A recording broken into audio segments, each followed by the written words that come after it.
Hello everyone, welcome to Sakruthi foods and blogs. ఈరోజు మన ఛానల్లో రెసిపీ వచ్చేసి సమోసా చాట్. ఇది ఒకసారి ఇంట్లో ట్రై చేసి చూడండి. నేను చెప్పిన విధంగా ఇలా చేస్తే మీరు ఎప్పుడు బయట కొనుక్కొని తినరండి. దీన్ని నేను శనగలతో చేస్తున్నాను, బఠానీతో కాదు. దీనికోసం మనం ఒక కుక్కర్ తీసుకొని ఇందులో ముందుగా 7 గంటలు నానబెట్టిన శనగల్ని వేయాలండి. కుక్కర్లో వేసుకున్న తర్వాత ఒక బంగాళదుంపని పీల్ తీసి 4 ముక్కలుగా కట్ చేసి వేసి ఒక గ్లాస్ నీళ్లు పోయాలి. 1 లేదా 2 గ్లాసులు శనగలు మునిగే వరకు నీళ్లు పోసి కొంచెం ఉప్పు వేయాలి. ఉప్పు వేసిన తర్వాత కుక్కర్ మూత పెట్టుకొని 4-5 విజిల్స్ రానివ్వాలి. 4-5 విజిల్స్ వచ్చిన తర్వాత స్టవ్ ఆఫ్ చేసి ఒక 5 నిమిషాలు వదిలేయాలండి. ప్రెషర్ అంతా పోతుంది. తర్వాత మూత తీసి చూడండి, ఇవి శనగలు బాగా మెత్తగా ఉడికిపోతాయి. అలా ఒత్తి చూడండి, మెత్తగా ఉడికిపోయినాయి. వీటిని పక్కన పెట్టుకొని నెక్స్ట్ ప్రాసెస్ స్టార్ట్ చేద్దాం. దీనికోసం నేను చింతపండు పులుసు కొంచెం తీసాను అండ్ పెరుగు పెట్టాను. రెంటిల్లో ఒక్కొక్క స్పూన్ షుగర్ వేసి బాగా కలుపుకొని పక్కన పెట్టేసుకోవాలి.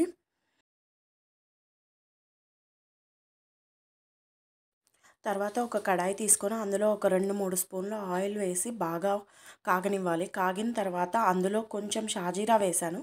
మీరు కావాలంటే జీలకర్ర కూడా వేసుకోవచ్చు. అది కొంచెం ఫ్రై అయిన తర్వాత అందులో ఒక 2 ఆనియన్స్ కట్ చేసినవి వేసి బాగా వేగనివ్వాలి.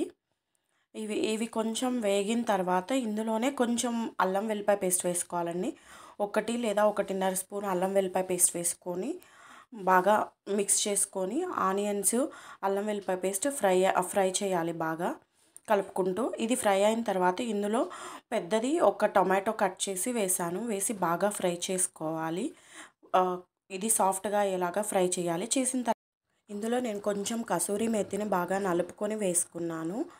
ఇలా వేసుకుంటే ఫ్లేవర్ బాగా వస్తుంది. తర్వాత ఇందులో వచ్చేసి మసాలాలన్నీ కొంచెం ఉప్పు, పసుపు, కారం, గరం మసాలా, ధనియా పౌడరు అండ్ చాట్ మసాలా ఒక 2 స్పూన్స్ అన్నీ ఒక్కొక్క స్పూన్ వేసాను. చాట్ మసాలా మాత్రం 2 స్పూన్స్ వేసాను. వేసి బాగా కలుపుకోవాలి.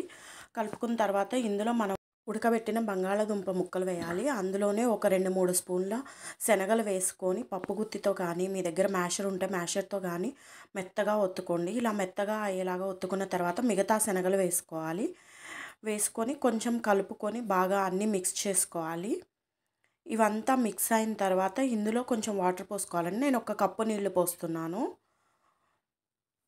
1 కప్పు నీళ్లు పోసి బాగా చిక్కగా అయ్యే వరకు కలుపుకొని ఉడకబెట్టుకోవాలి. ఇది అంతా బాగా చిక్కగా అయిన తర్వాత ఇందులో కొంచెం కొత్తిమీర చల్లుకోవాలండి. కొత్తిమీర చల్లి కలిపేసి పక్కన పెట్టుకుంటున్నాను. ఇలా నేను చెప్పిన విధంగా ఇంట్లో ట్రై చేశారండి. మీరు ఎప్పుడు బయట చాట్ కొనుక్కోవాలనుకోరండి, డెఫినెట్గా ఇంట్లోనే ట్రై చేస్తారు. మీకు అంత బాగా నచ్చుతుంది.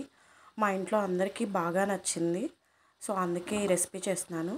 నెక్స్ట్ ప్రాసెస్లో మనము ఒక ప్లేట్లో సమోసాలు పెట్టి దాన్ని మ్యాషర్తో లైట్గా మ్యాష్ చేయాలి. ఈ సమోసాలు కూడా హోమ్ మేడ్ అండి. నేను ఇంట్లోనే చేశాను, పంజాబీ ఆలు సమోసా. నెక్స్ట్ టైం ఇవి కూడా చూపిస్తాను, వీడియో అప్లోడ్ చేస్తాను. అండ్ తర్వాత సమోసా మీద మనం ప్రిపేర్ చేసిన చాట్ వేసుకోవాలి.